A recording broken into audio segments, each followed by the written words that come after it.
Bienvenue, bienvenue, bienvenue. Alors à qui je donne le micro? Déborah ou ton prénom? Alexandre. Alexandre. Bienvenue ici au village d'initiative du Congrès Mission. Est-ce que vous pouvez rapidement vous présenter pour les gens qui nous regardent aujourd'hui?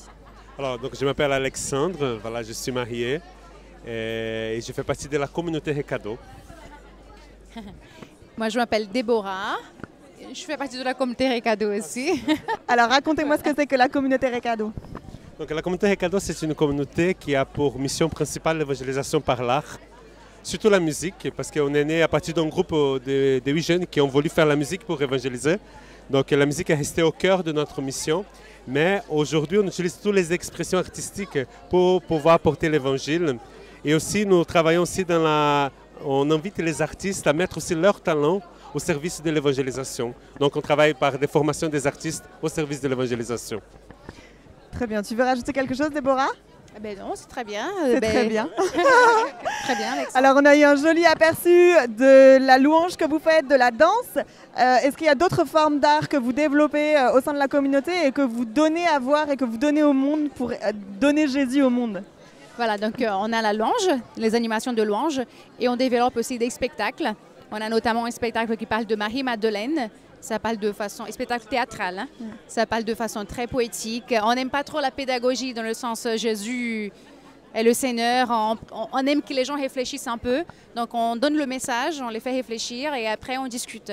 On aime aussi ces temps de discussion. On fait des spectacles danse, musique. On organise des expositions avec d'autres artistes, comme Alexandre a dit. On organise un festival à Toulon qui s'appelle Festival Art et Foi.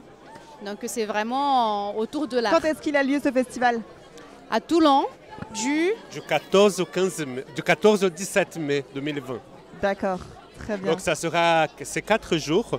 Donc on a plusieurs propositions. Donc des expositions, des concerts, des spectacles, des temps de discussion. En fait, c'est un petit congrès. On va parler sur l'importance de l'art et la foi dans le monde aujourd'hui. D'accord, l'art pour la mission, en fait. Tout à fait. Ok. Qu'est-ce que vous êtes venu chercher aujourd'hui au Congrès Mission? Qu'est-ce que vous êtes venu faire, y trouver peut-être déjà? Alors déjà, c'est la troisième fois que je viens. Donc la première chose que je viens chercher, c'est la rencontre. Voilà, parce qu'ici, on sent qu'on n'est pas seul. Parce qu'en fait, quand on est dans notre lieu de mission, parfois on est fatigué, on dit mais est-ce qu'il vraiment il a des fruits, tout ce qu'on fait? Et en venant ici, on voit qu'on n'est pas seul. Il y a plein d'initiatives, plein de gens qui sont dans la mission avec de la créativité. Et on dit, mais voilà, ça c'est l'Église, ça c'est notre famille. Et donc il faut continuer, il faut foncer. Et puis après, on cherche aussi d'autres idées. Voilà, on rencontre des gens, on fait des liens, on construit des choses ensemble. Donc c'est aussi un lieu de rencontre, un lieu d'amitié. Et donc c'est ça la première chose qu'on est venu chercher. Et puis après cette année, on avait dit, mais pourquoi pas aussi rentrer dans cet élan et aussi avoir un stand, faire une petite présentation, aussi être plus actif et aussi montrer ce qu'on fait depuis quelques années ici en France. Super.